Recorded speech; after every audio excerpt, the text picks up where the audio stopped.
1.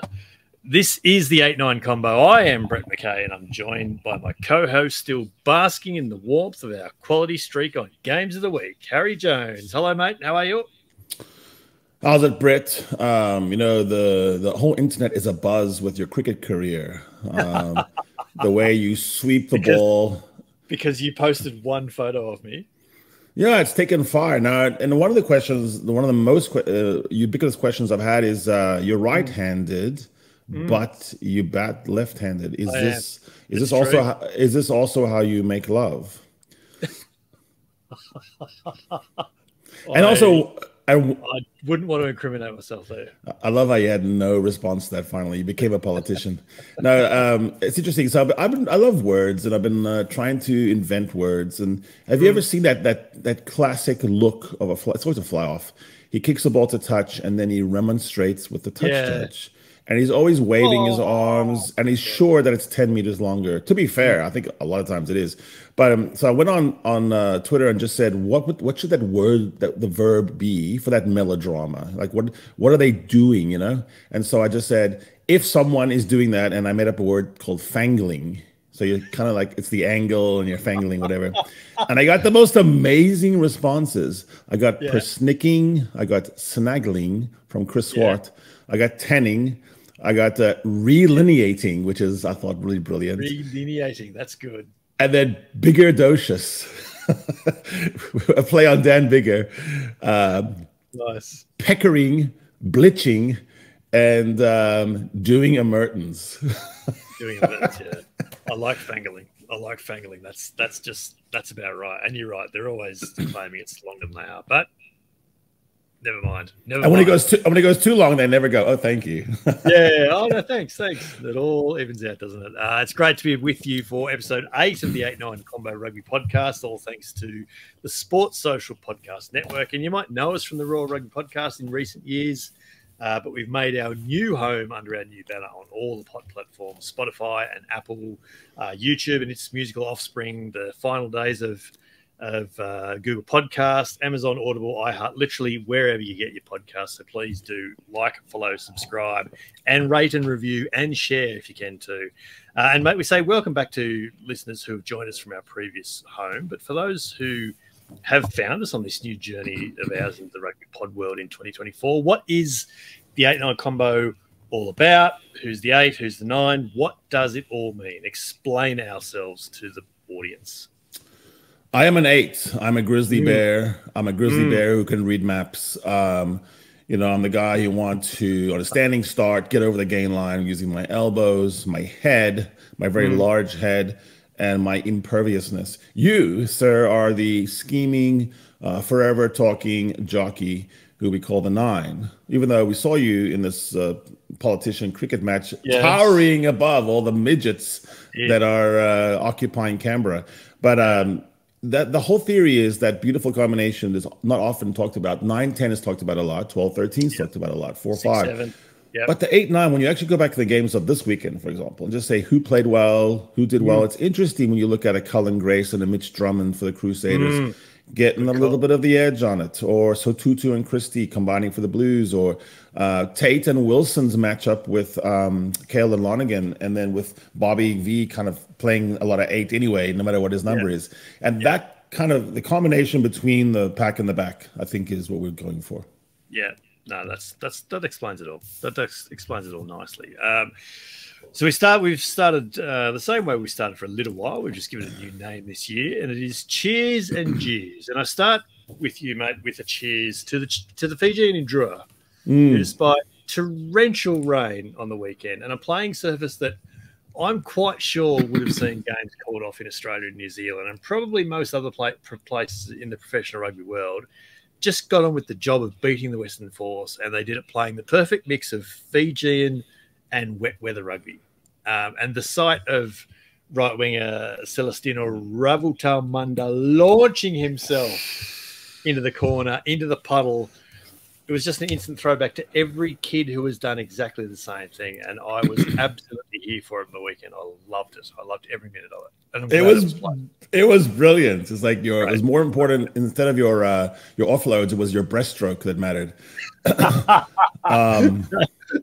there is something about growing up in those conditions. I mean, so I think it'd be interesting if all teams would play their games in the most like typical hostile conditions. You know, like so like the Box would play like next to the Limpopo River, and you'd have like actual crocodiles, you know, inhabiting. The Brumbies would play in falling snow. Right. The Welsh would play in an actual bar. Like you would just be playing in I think the Irish should play at a bar. The Irish are so weird right now. It's hard to talk about them. Anyway, cheers. Hit me with cheers. You know, one time a woman told me, you know, Harry, 7 minutes with you is like 10 minutes with another man. And I'm not sure what she meant. I took it as I take everything as a compliment, but I think maybe she was insulting me. But Erne Herbst, our lock, was taken off for 10 minutes. And it's one of those situations where you go, you had one job. Presumably there's someone out there who's actually got the ticker. They're like, ooh, it's 7 minutes. You got 3 minutes to go, guy. Get ready. Maybe there's some assistant coaches in your ear as well. But Herbst comes on with 3 minutes still left on his Sinbening on a very tight game, a 3-point game where the Harlequins and Bath have been going at it. The Johan van Graan and his guys were going crazy to the fourth official. It didn't matter. No one stopped. No one checked. No one just said, we missed it by 30%. And it makes you wonder about this. He made a fairly important tackle, too. And then he did a tackle. He joined a ruck. And just, you know, because it was actually noticed at the time, it is weird. Yeah. If no one had noticed, then maybe you go back and say, oh, well, it's your fault, Johan. But, I mean, really, he was screaming his lungs out. So that's the jeer is, come on, guys. I think that is one empirical duty you can do. And you're right. That's like the fourth official, whoever it is, you have one job down there when someone is sitting on the naughty chair. And I can't believe that. And I thought I was the 7 minute man, but now Erne Herbst is the 7 minute man. There you go. Herbst time. There you go. Well, let's get on to this week's guest then, mate. And we say about every returning guest that they're one of our favourite, but this week's really is. He's our favourite rugby YouTuber by a decent margin, and he is right up after this. As soon as we unmute him. Loud guitar music plays. Yeah. It's a welcome 8-9 combo debut and a very welcome return for a chat for the talent and the unmistakable voice behind the weekly rugby update on the YouTubes. Please welcome to the 8-9 for the first time, the one and only Riaan Louw. Hello, mate. How's it, guys? How you doing? Ringo. My daughter's 13, Riaan, so she only consumes visual things via YouTube, and she now can't say rugby without saying rugby. Oh, I've been swearing a lot more recently in those. I hope you... Do you do different rugbys every time, or is it just one? I always try and get the same length. I might, depending on the scene I'm talking about. Definite variance in length. I can certainly confirm that.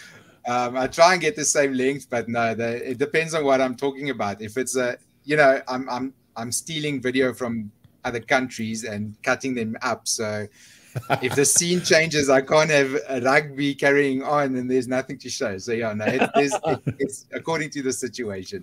Fair, all fair. It is great to have you back on, mate. You graced us on our former home several times over the previous 2 years, but great to have you back on under the 8-9. And we thought we've touched on it, we've talked about it, but we really haven't gone in depth on where the URC, the United Rugby Championship, is up to in 2024. So we thought, who better to do that than your good self? So talk to us about the URC this year. Where's it up to, particularly for our Australian audience who we don't actually get to see any of it anymore, which is disappointing unless you're hooked into URC TV. We don't get to see any of it anymore.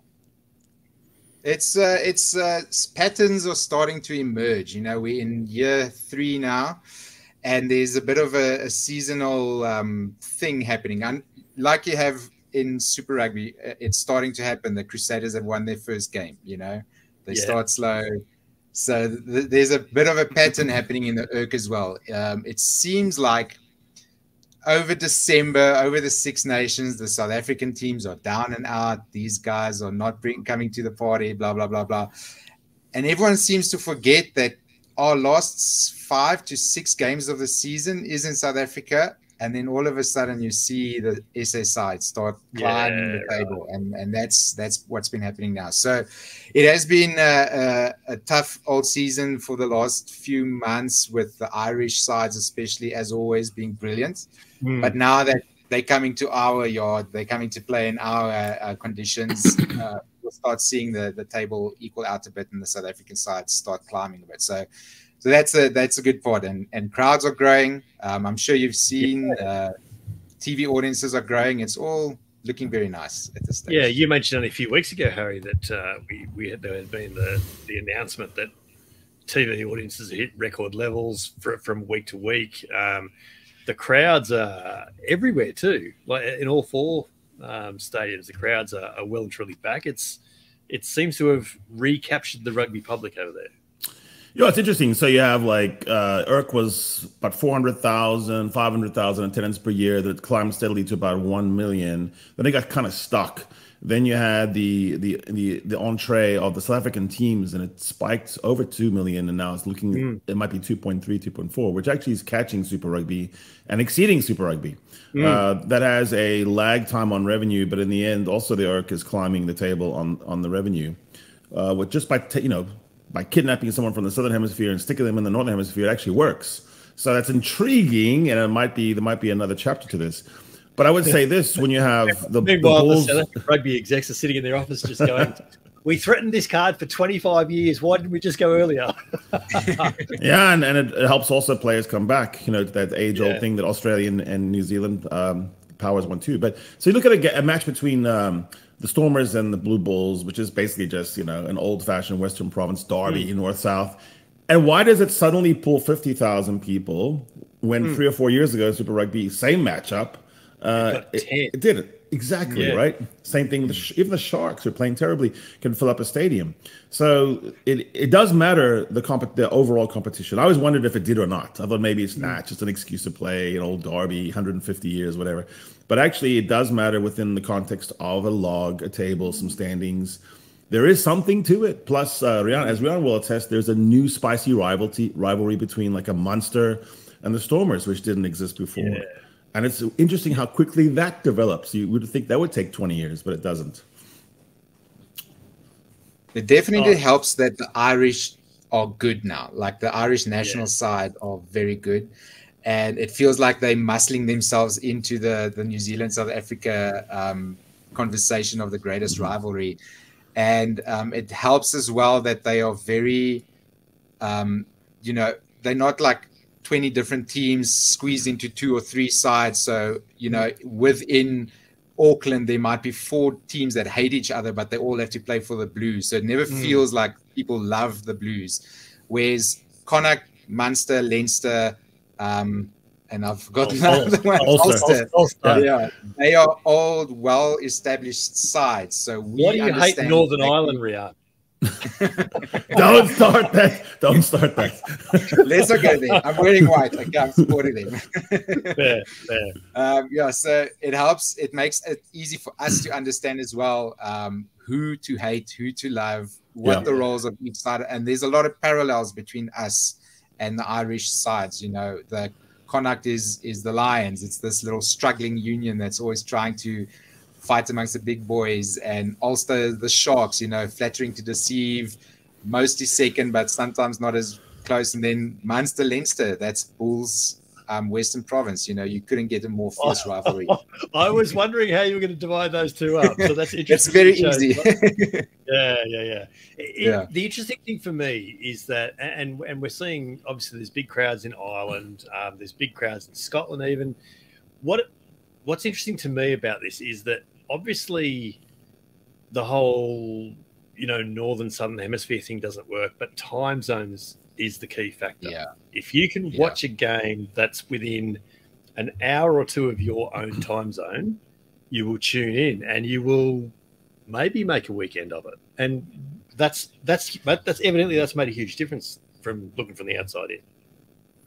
I think that there must be something to that. I do also think you have coinciding of the Irish rise in rugby, because obviously if it was an IRC with just Wales and Scotland going on right now, it wouldn't be a very good one. So you have to say that it rests on this Irish Safa feud. But I do think what you said also matters. But I do think that post World Cup win, a country comes along. So when Australia thinks about it, well, no, it's like grassroots, and you got to build it from this.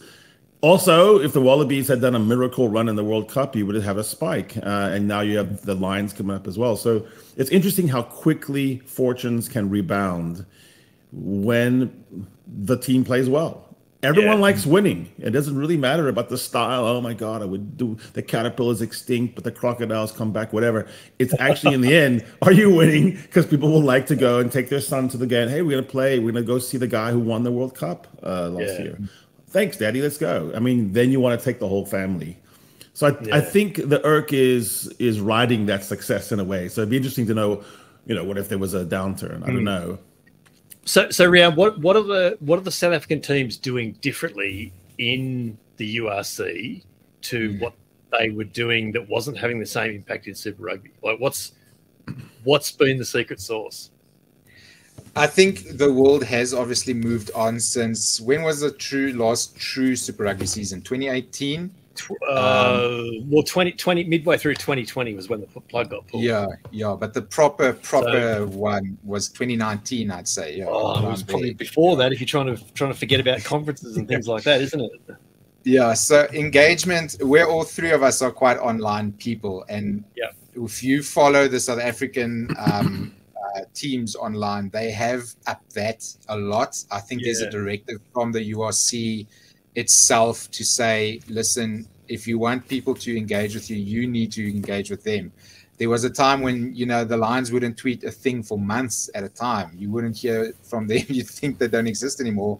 Now at least there's birthday wishes going out. There's little well wishes to fans, all that kind of stuff.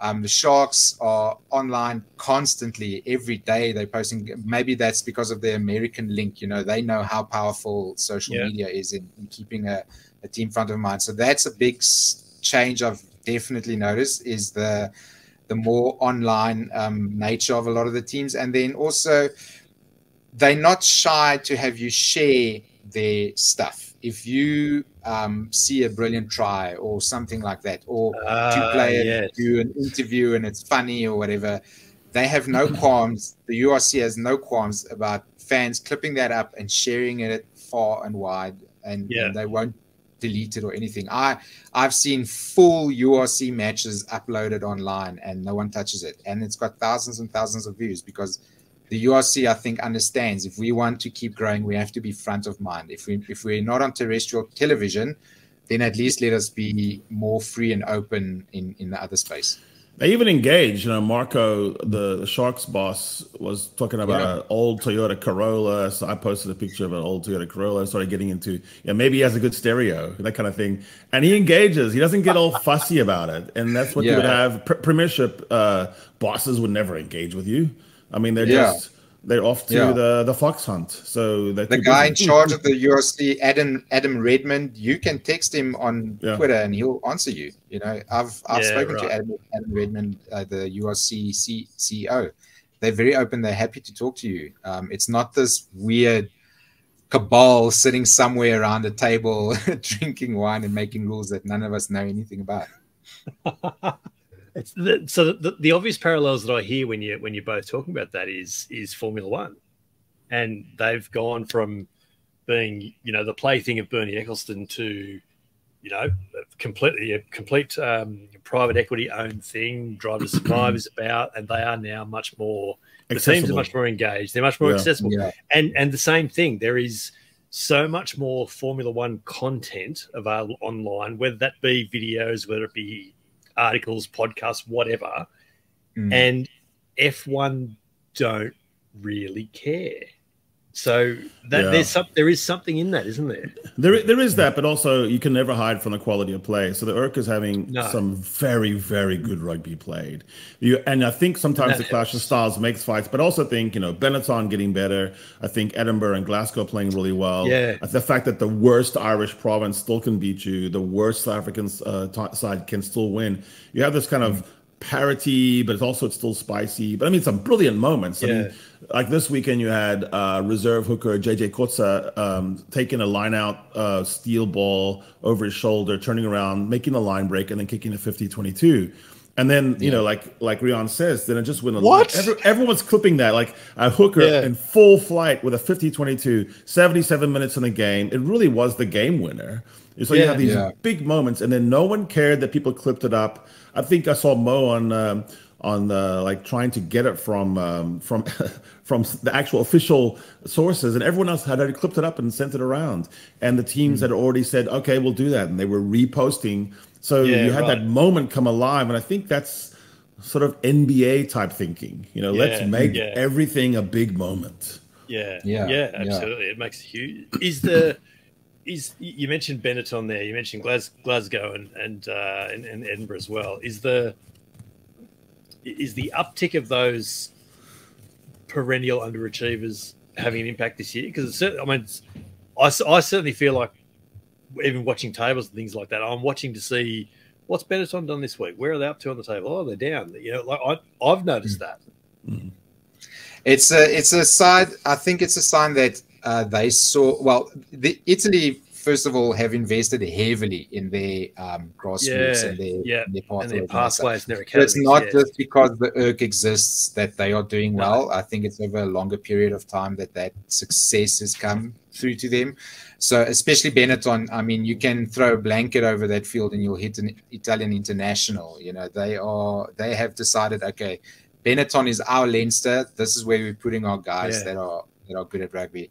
But if you go look at the Italian rugby landscape behind those two sides, they've got a top 10 rugby competition where they have clubs playing against each other. Which is some of those clubs budgets, but some of those clubs' budgets are bigger than like all the Welsh sides' budgets and bigger than any of the South African sides' budgets. Yeah, right. There is money in Italian rugby, and they are actually they are kind of against getting more Italian sides into the URC because they know that'll weaken their Super 10. They'll take teams out of that league. So there is that give and take with them.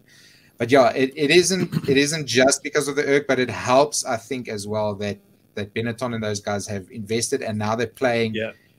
I think I don't want to sound braggadocious or anything, but the league's quality has lifted since South Africa has come. Oh, no doubt. No doubt. Especially the team, even the Italian national side seems more comfortable with heavy physical rugby than they were before South African teams joined the URC. I think a lot of these sides have become more used to playing that physical nature of rugby, and that's what we bring usually to competitions. Yeah.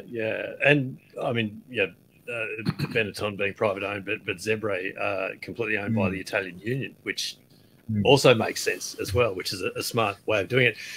Does it mean that Super Rugby is very much an afterthought now in the Republic? No, it's hard to let go of old lovers. Oh, that's interesting to me. We still, even though you won't find it on the Super Sport front page, I think because they have a vested interest in the URC doing well, so they do the Fox News thing of it doesn't exist because it doesn't. They still actually show the games in South Africa, so there is still a very big contingent of people. I can walk in my office on a Friday morning past every computer, and 3 out of 5 might have a Super Rugby game going in the top corner or bottom corner, because on a Friday morning there's rugby on in New Zealand or Australia. You pop it on your screen, you watch it, and you watch it Friday night or Saturday morning early. You're about to cut the lawn, but you're not going out yet. You pop on a rugby game first, waiting for your kids to wake up or something like breakfast that. Breakfast rugby. Yeah, we still watch it. We might not be as invested in it as before, but it's still shown here. Yeah, I think South Africans are insatiable in general, right? Insatiable for food, for drink, but also for argument, for rugby, for experience. I think in a way it's just hard to underestimate how much they could consume. And so it was always something that could have worked. I think there were different things Super Rugby could have done that would have made it better. But it was never really doomed just because of time zones. It was there were other reasons I think that Super Rugby stepped in it. Yeah, I agree with that. I think time zones became the go-to argument. Yes, exactly. When it all gone sour, when it went from Super 10, 12, 15, 16, 18, then you added things in Japan and Argentina. Never heard of it. 3 o'clock in the morning. Yeah, that was the standard. That was the standard.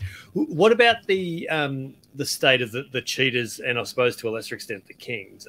Are they effectively become casualties of a South African Union business decision, or does the Cheetahs still playing in Europe kind of make up for that?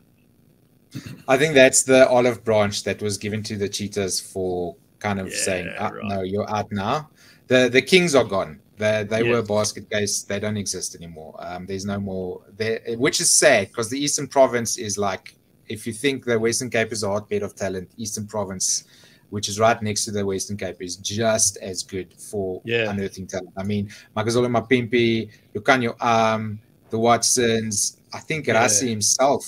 Sia Khaleesi as well. Khaleesi. All of these guys are from that part of the world. So it's something I wish we were more into building. But no, the Cheetahs, I think, the EPCR Challenge Cup thing is like, we're sorry, here's something for you to do.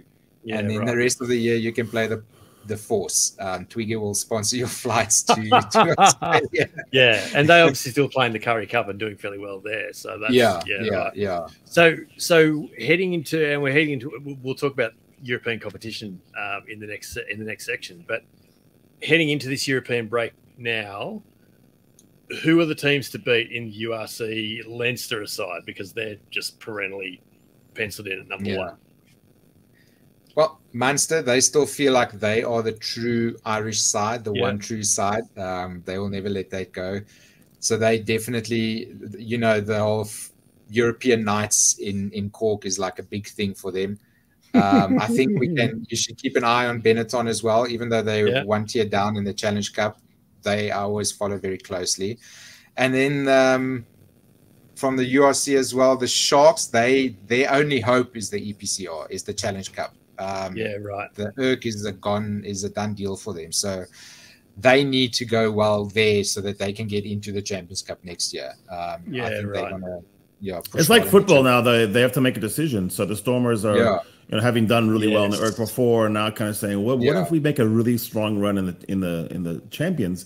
And then for the Bulls, I think they've said no. We're all about the actual, this log right now. We're gonna win the league. So it's interesting how you like Liverpool, or back in the day, maybe a side that wasn't as good as Liverpool would try to say we have to pick Europe or we got to pick the log. Not everyone can carry 50-man squads like Leinster and play both. So Riaan, I noticed that with the advent of the ERC, your show has moved from an office with a desk, and now it's always on the couch. It's on the couch. Where you're more emotional. You're sick sometimes. You're mad sometimes. I mean, it's all made up shit, right? But are you permanently in therapy now? It's this chair. This chair's too creaky. It does, but it does have a feel of almost therapeutic. Like you're almost like you're inviting the viewer to understand your emotions more now. Is this a conscious decision? I know you're an art film critic now. That's why I'm getting into this. It is. I wanted to bring physical comedy more into it, and it's much easier to be physical on a couch. It's nice and soft and big. Right. I can lie down. I can fall. I can jump. Right. My office chair was an accident waiting to happen. You'd see me one of these days crack my skull open on my tile floor in my office. Yeah, one of your most popular things, I think, was where you picked a team of the Six Nations in anger. For the haters. I mean, for haters, You could go on 50 websites and find the same team of the championship. Why would I do the same thing? I will not pick someone from Leinster. And there's the break. Sorry. No, there's the break. We'll go into cool. European competition. I need to remember that was like a month ago, the European competition. With Stormers La Rochelle. This is good. Yeah. I can go through this. I'll bring it up. For For people watching on YouTube, this is what we do in between segments. We work out what on earth we're going to talk about next. All right, I have Riaan Champions Cup round of 16, and the Bastard Son Challenge Cup is in the same stage as well. The one we do not talk about. The one we do not talk about. Exactly right. Round of 16 this weekend. Quarterfinals the following weekend. So we're very much in European mode now. There are some really interesting contests across the 8 games. It kicks off Friday in England with Harlequins hosting Glasgow. Then we go down to Pretoria for the Bulls and Lyon. Then on Saturday, it's Stormers La Rochelle, Exeter hosting Bath, Bordeaux hosting Saracens, Leinster hosting Leicester, which is great for everyone except makers of social media hashtags. Northampton Munster is on that's Saturday night. Toulouse Racing round out the round of 16.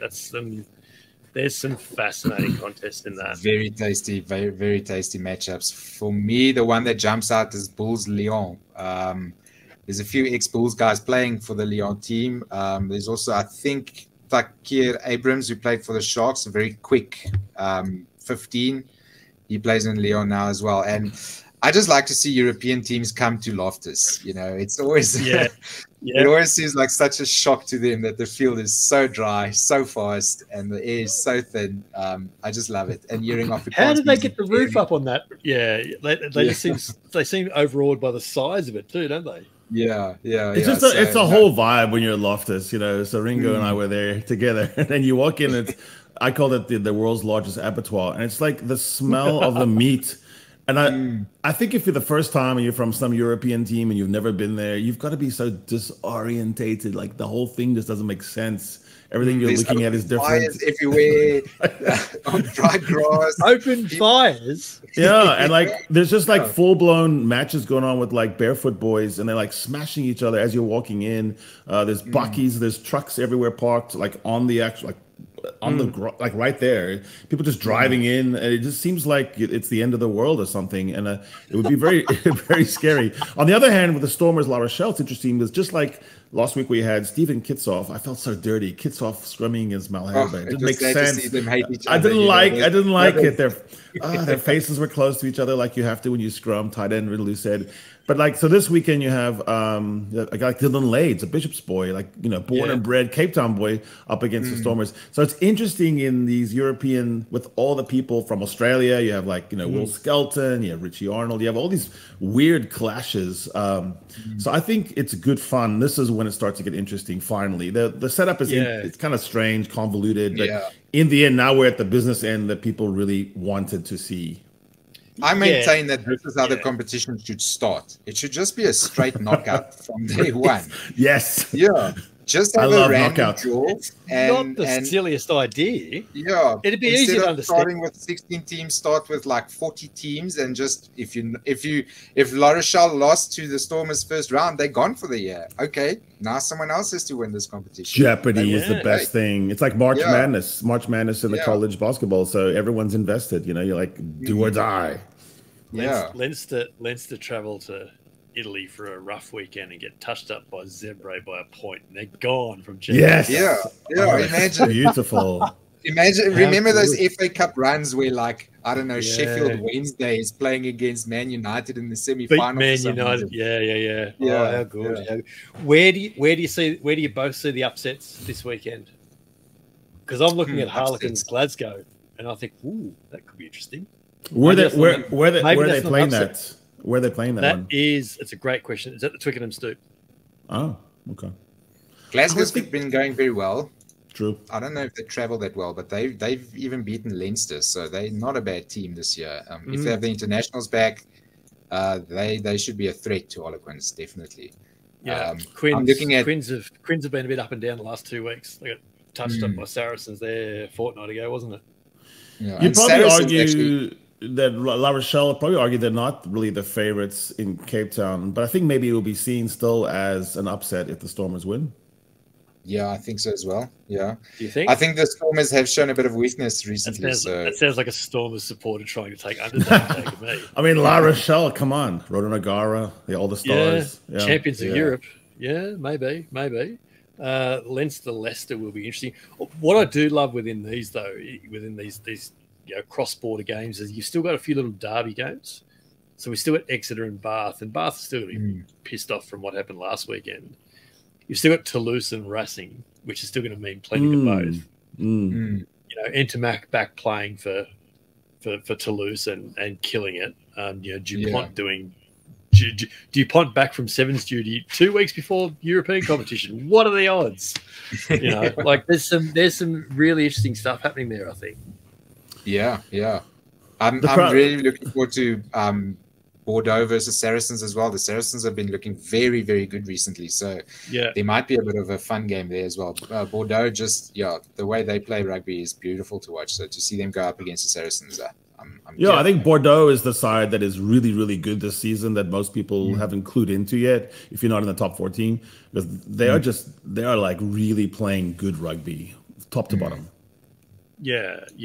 Well, and that's it. Although they lost on the weekend to Lyon, so if it was away, that makes sense. They don't win away games in France. They don't.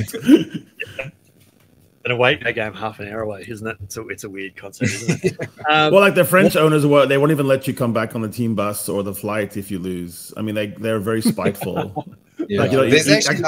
You don't get paid. There's an under the table agreement that home teams will win. Yeah. Home teams win the toss and bat first. That's the way it is. What are the games that people should absolutely make an effort to watch this weekend?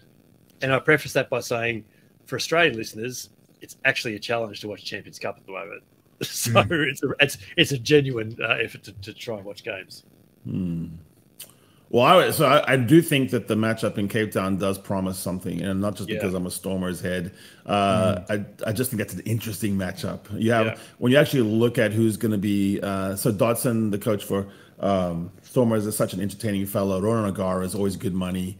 I think there's big characters on the field, Look at La Rochelle. It's actually an interesting story for rugby. It's almost like the Green Bay Packers in a way, where you have a small little tiny town. I mean, it's a giant league with lots of money, but they're not really the big, heavyweights normally.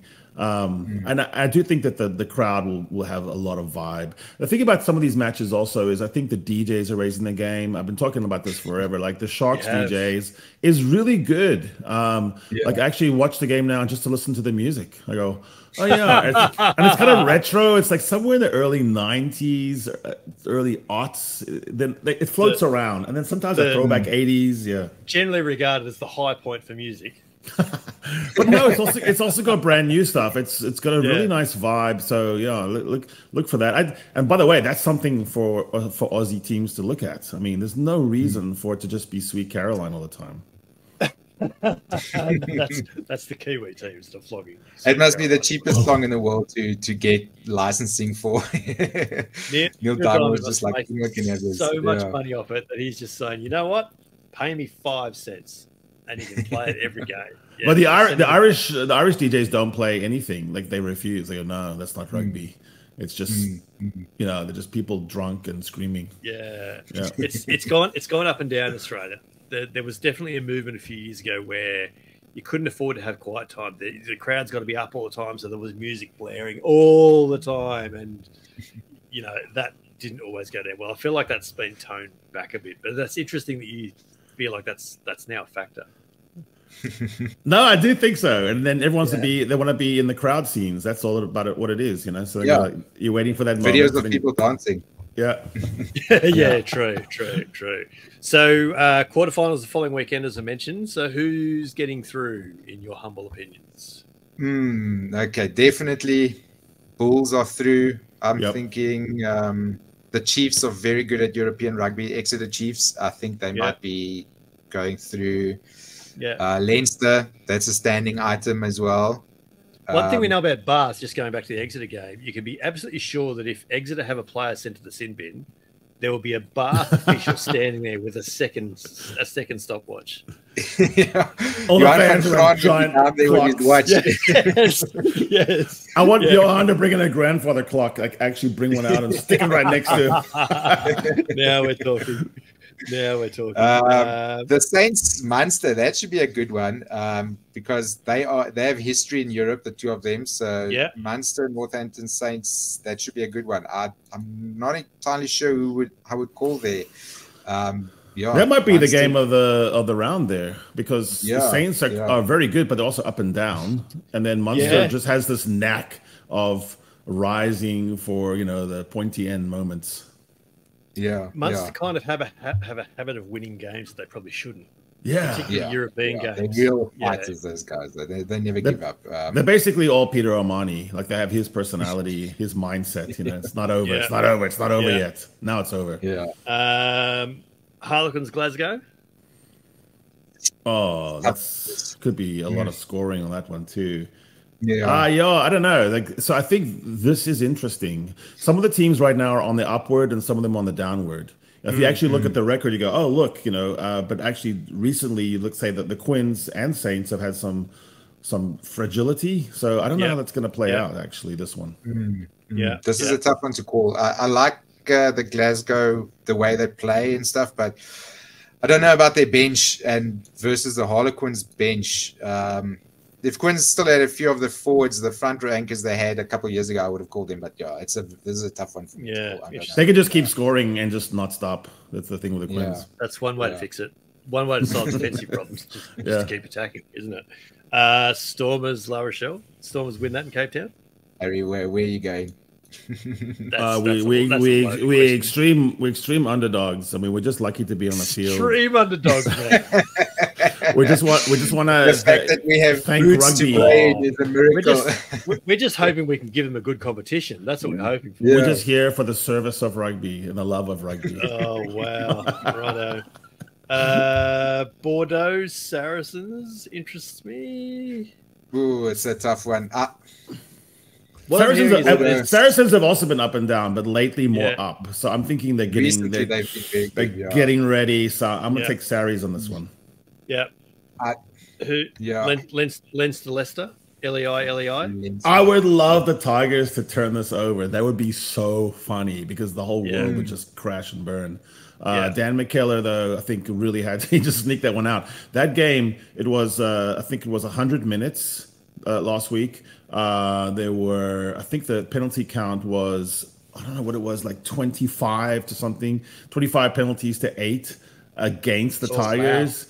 There were 3 yellow cards. 2 of them were simultaneous. So 3 of them in the last 9 minutes, wasn't there? Yeah, so the Tigers were just tackle machines. So you wonder about what that affected them. Yeah. It could go the other way and say we cannot. We've rediscovered how to win close matches. We've got through that. Yeah. We can win anything now. Northampton Munster will be interesting. That's going to be actually really interesting. That's really. And then, if anyone can win away, it is Munster. I think they with that pack they've got, those guys are fit. Yeah, and they're the sub team that would go best team in the Premiership. Let's go. Let's just go. Right. And for them, this is what matters most. Munster of all the competitions, this is the one that they care about the most. Yeah. Which is what a team says when they're not going so well in the competition they're supposed to win. And then Toulouse Racing 92 to wrap it up. I wish Racing were good. I love them so much. But they've very up and down. I think this is the Mac DuPont show. We will see this team go far. I think they've got the right players back at the right time. So no doubt. Well, it will be fascinating to see how it does play out. It's going to be a fascinating round of contests. It's been great to have you back on the pod, though. More importantly, though, mate, I feel like this has just gone way too quickly, and we could have kept going for hours. But having fun. someone think of the editors, as I say each week when Harry brings up a new idea. So great to have you on, mate. Thanks for finding some time for us in the busy YouTube schedule. Thanks a lot, guys. Harry, I'm back in the I don't know what your mascot's name is yet, but I'm happy to wear the suit. No, you're back. I've got a long history of mascotting for another team. You can look up my CV. I never let the side down. So yeah, we have to design an 89er, and we'll design the 89er mascot around you. Basically, maybe you just are the mascot in and of yourself. Like that is the mascot. That's a version of me. That's it. Just make my challenge, because we actually went as far as looking at cartoon boars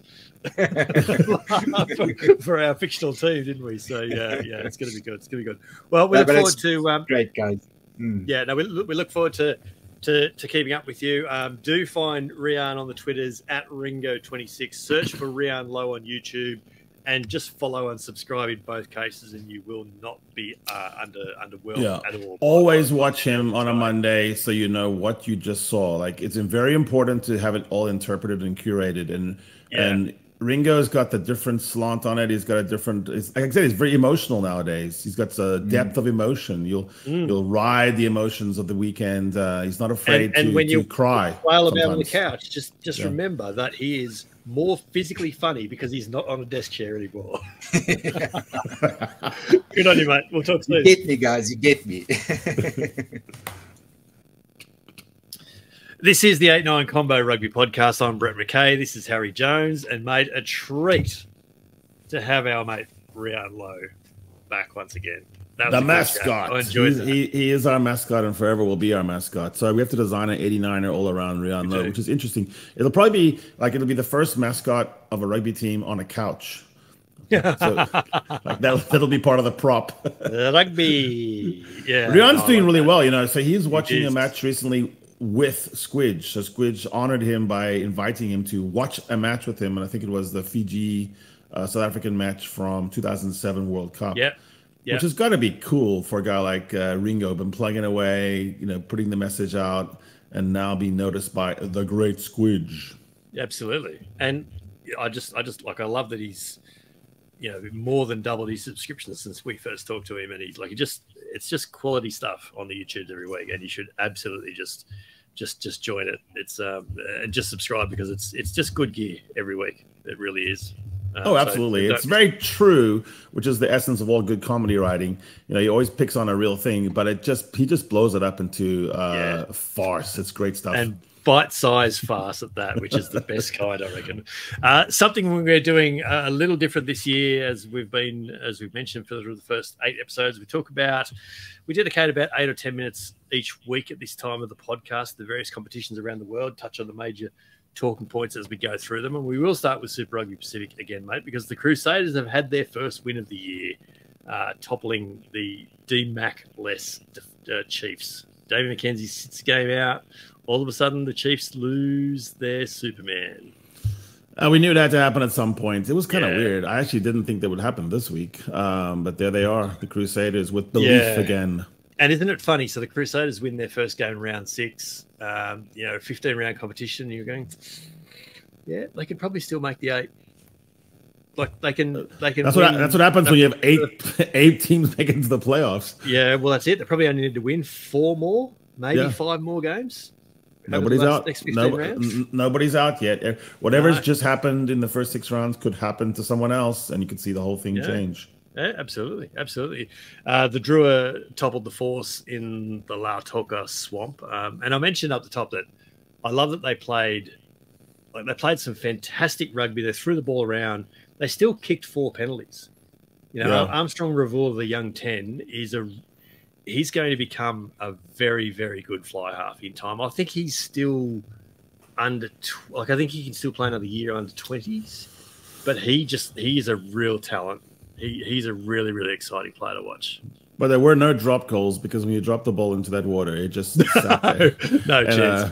I wonder. I do think it's interesting about this whole thing, though. They seem to play on water like that where it doesn't matter. I'm thinking, why are they running so quickly? It looked like the other team was actually literally swimming. Yeah. It's the little things about that fascinate me. Like, I wonder how many of the Force guys actually, and surely all professional players now travel with, particularly backs, travel with a set of screw-in studs. But how many guys had the capability to go to long studs? because you'd need every little bit of traction you could get in a game like that. So how many guys actually went to longer studs in that game? How many thought about it? Like, I mean, how much advance warning did they have that it was going to be torrential? It's like this is the whole avenue. That deluge game solved two big problems in rugby. One, the TMO was completely irrelevant because you could see nothing in every try scoring, which is a giant, slip and slide. And the other thing was like no one wanted to have a long ruck. I mean, if you're in a ruck, you just wanted out or you would drown. So it was all 2-second rucks. Yeah, very true, very true. The Blues and the Hurricanes both ran up fairly decent scores. The Brumbies took top dog status in Australia off the Reds, and they looked pretty good doing it. That was a really entertaining match. That was my favorite, my best match of the Super Rugby round. I thought it was well played, and I thought it was there's a bitterness to that rivalry now, which I enjoy. Yeah, I was looking up putting together some records and head-to-heads and things like that, and the Brumbies have led at half-time in something like the last 8 or 9 games against Queensland. Now, they haven't won them all, but they always start well, and that interests me. I've been asking you this last month or so, who's the best Australian and the best New Zealand team this week? It's really unchanged. You think it's almost they're solidifying that the Brumbies and the Hurricanes look like. Yeah. Did you say the Brumbies last week, or are we still saying Queensland? Yeah. No, I was saying Brumbies. I think they've got the squad depth which you need in a long competition like this. Yeah, no, true, very true. We'll be back to discuss round 7 in games of the week later this week, so don't miss that. In the United Rugby Championship, Leinster thumped the Bulls in Dublin. The Stormers and Benetton draw level with 4th place Munster on 8 wins. Ospreys ended the Lions' little winning streak. I think they'd won 3 in a row. Got touched up in Wales. Yeah, it was interesting that Leinster Bulls match. So it was a quality match for 40 minutes, and then it just all fell apart. And it looked to me like there are some key players in the Bulls that they have to have. So Marco van Staden went off early with injury, and he's an out-and-out jackal. And I think in the ERC, maybe all leagues, but particularly in the ERC, you need an on-the-ball player. You need the Luke Reimer types. You're just dedicated to being. If Leinster has quick ruck, it's just really difficult to keep them out. And you mentioned Luke Reimer, and I think one of the reasons that Brumbies were on top of Queensland was they nullified Fraser McBride really well. The Reds had been living off quick ruck ball. They were kind of the Leinster of Super Rugby. They were really so that masks the fact that Tate has a bad delivery. I think he's really almost throws league passes. They're kind of end over end. They're a little bit squirrely. He loses the accuracy. So I think what the Brumbies did very well, in credit to Laurie Fisher probably, at source, they were just knuckling down, making everything tough. A lot of counter-rucking.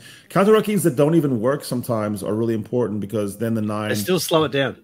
Yeah, they exactly. Slow it down. Yeah, exactly right. In the Premiership, Northampton topped Saracens in the 1v2 clash.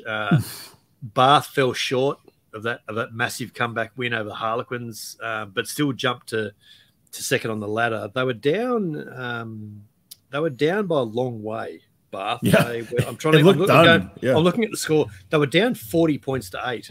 Oh, sorry, they were down 40 points to 3 with about half an hour to go. And to come back to 40 to 35. No wonder they were roped about the sin bin. Yeah, it's a scoring league now. The Premiership is a really scoring league, so it's no one's out of it really. No, I did have to laugh at the RFU apology to Bath, and just the last line just said the result will remain. They also apologized to the Quins, which was interesting. What are you apologizing to us for? So sorry for giving us an advantage. Yeah, don't know about that. In France, Stade Francais they hold on to top spot after a win over Montpellier. La Rochelle are now 5th after that 40-21 win over Yonax. Lyon up to 12th and now out of the relegation spots after that 27-10 win over Bordeaux, who hold on to 6th spot as well. So that's French rugby does my head in sometimes. It's just so hard to follow. It really is. French rugby is weird, by the way. I looked at the league's revenue because I'm writing an article for the Roar about the comparative league strength and revenue. Yeah, and the D2 is probably the second most lucrative league. So French rugby is so rich right now that they have the top 2 leagues. Yeah, there you go. There you go. And look how many former England internationals are going to Pro D2 clubs next year. Exactly. Yeah, there you go. The Champions Cup and the Challenge Cup, round of 16 is this weekend. The quarterfinals, the 15th and 16th of April. So the URC, the Prem, and the top 14 will all be on hold for the next fortnight. In Japan, it would seem that Division 1 of League 1 had the Easter weekend off. So everything I said about Kobe Steelers v Suntory in Games of the Week last week, I'm just going to repeat that later this week because it's still true, valid. though. It's like universally true. Yeah, it's all still valid. In Major League Rugby in the States, an 80th minute Davy Kutzer penalty goal drove the goddamn Houston Sabercats to a 30-27 win over the Dallas Jackals in the Texas Derby. San Diego came from 21-5 down to beat the Miami Sharks 22-21. Miami number 10, Felipe Echeverry, missed a 77th minute penalty goal to win it, and it was one of 5 missed kicks of the year. But I saw an interesting tweet for this game, and it was played Monday Australian time. One of San Diego's try scorers was Ethan Grayson. His father, Paul Grayson, played for England across from Tim Horan in the Wallabies team at Twickenham in November 1997. In this game for San Diego, Ethan and Alex Horan, Tim's son, lined up in the San Diego Legion midfield. Ah, that's brilliant. I love that. That's cool, isn't it? I like that. Fathers and I do sons. like that. Yeah, I do like that.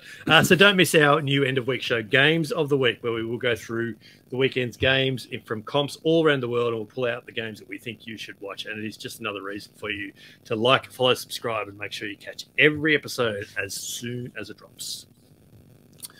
Carrying on. Some news of the last 7 days to finish, mate. Mathieu Renal has announced that he will retire from refereeing at the end of the season at the age of 42. The Frenchman's decision was confirmed by the Ligue Nationale de Rugby on Tuesday, revealed on social media that his retirement after 350 matches across his 17-year career. He did 2 World Cups, 2 British and Irish Lions Series, 8 Six Nations tournament, 5 Rugby Championships, 2 top 14 finals. He'll have his 50th test coming up in the July window before he retires. And he was solely responsible for the Wallabies not winning the Bledisloe Cup in 2022. There, I said it.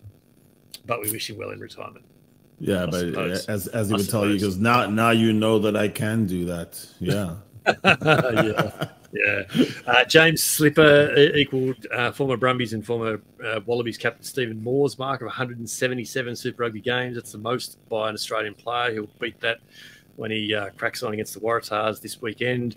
Sanzar on Wednesday last week confirmed that the under-20s Rugby Championship tournament has been introduced following the growing dominance of the Northern Hemisphere nations at age grade level. France are not only the reigning under-20s champions, but currently enjoy a three-peat streak of world titles and could make it 4 later this year when the World Rugby Under-20 Championship goes in South Africa again. The TRC Under-20s will be held 47 days before the Junior World Cup. So I think that's a welcome addition. That just makes perfect sense. Max Jorgensen last week announced that he'll stay, late last week, in fact, he'll stay in rugby and keep playing for the Waratahs until 2026, which ensures his availability for the Lions tour next year. He's knocked back several NRL clubs chasing, particularly the Sydney Roosters, but decided that rugby is still where he wants to be at the moment.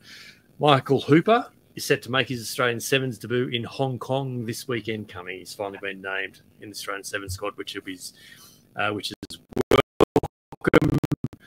Manu Samoa have named former captain and assistant coach Maroni Schwarger as their new head coach for the Pacific Nations Cup in August and September. And finally, mate, some news that popped in late over the weekend. Welsh star Lewis Rees-Zammit has taken a step closer to realising his NFL dream. He's signed a 3-year deal with Super Bowl champions, the Kansas City Chiefs. So he's won a spot on the practice squad. So he's still got to try and make the 53-man active roster. But apparently the international players, there's 3 separate spots during the season where international players can be added. So he's got a bit of a leg up. it's certain that he'll make the practice squad of a team, He's right? there. So even if he doesn't make the Yes. Chiefs, two other teams will have him. He's a marketer's dream for the NFL. So Yeah. they're building something around him, even if he doesn't succeed that much on the field. He's a character. He's the Welshman. He's a handsome guy. Interesting to see the photo of him signing his contract, and he's there with mum and dad and his brother, and him and his dad, all identical. Could absolutely be tripled. Absolutely look identical. So there you go. But mate, that's us done for another episode of the 8-9 Combo. How do you rate episode 8? How are we going now? It was volatile. There were ups and downs, but we never stopped believing. I'm proud of the boys. Yeah, no, just happy to get the 2 points. Thanks to all of you out there in rugby pod world who have found us. If you're new to our work, then welcome. If you do know us for the last few years, then we thank you so much for following us. And speaking of following, we are on the socials. Check the show notes for the full listing. But there's 8-9 Combo on Twitter, on Instagram, on YouTube, where you can find video versions of the podcast every week, and also on TikTok. So give us a follow, a like, a subscribe, interact with the podcast directly, and also then rate and share. If you can leave us a rating or review, we'd love to see it. More than 50 5-star reviews across Apple and Spotify so far, including this one from Ivan Gavanov a few weeks ago. And he said, I must admit I panicked when I realised that Brett and Harry are not with the Raw anymore. I was relieved to find them again. The quality of their podcast is on a consistently high level, with their content and chemistry making this podcast head and shoulders above others. I feel the episodes are so good that I can always listen to them retroactively if I happen to miss some of them. Yes, it's hard to imagine a rugby podcasting marriage between an Aussie and a South African. It's as rare as a Serb, Croat, Macedonian, Greek, Polish, German marriages. They all happen, and this one is just beautiful. So, Ivan, that is a fantastic review. Thank you very much for that. Harry and I are on the socials in our usual places, at Harry Baldy Jones and at BMC Sport. You'll find Harry's written musings on the Raw a couple of times a month, and I'm also throwing up Australian columns weekly for Rugby Pass now as well. But this is the 8-9 Combo, the short side set piece combination you didn't realise you needed, coming to you from the podcast double act you already had. I'm Brett McKay, he's Harry Jones, and we'll be back in your ears later this week with Games of the Week. Come, play with us. Nice.